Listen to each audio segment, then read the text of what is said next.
Most people know he died on a Friday and rose on a Sunday. But what about Saturday, that silent, strange day between the cross and the empty tomb? That day when heaven seemed quiet, earth stood still, and hell trembled. This is the story Satan doesn't want you to hear. Because these 3 days were the most dangerous days for darkness in all of history. It began on a hill called Golgotha. Jesus, the Son of God, was crucified, the sinless one, punished like a criminal. But when he cried out, "It is finished," he wasn't defeated, he was declaring victory. The earth shook, graves split open, and the temple curtain tore in two, from top to bottom. Jesus' body was laid in a sealed tomb. Roman soldiers guarded it. The disciples wept in fear.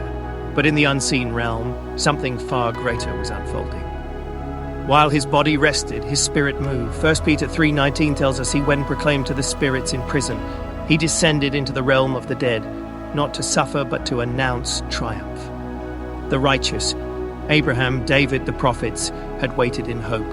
Now their Redeemer had come. He declared, "The battle is over. Sin is defeated, the curse is broken. Death no longer has the final word." Colossians 2:15 says Jesus disarmed the powers and authorities and made a public spectacle of them.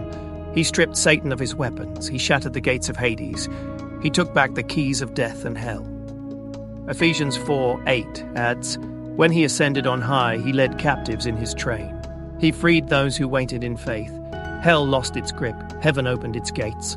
These 3 days, Friday to Sunday, were not just a pause in history. They were a war. And Jesus won. And then Sunday came. At sunrise, the tomb was no longer sealed. The stone was rolled away, not to let Jesus out, but to show the world.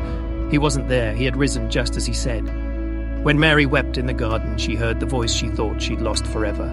Mary. It was Jesus, alive. Not just a memory, not just a spirit, but the resurrected King. And now he lives forever. The one who walked into death walked out of it in glory.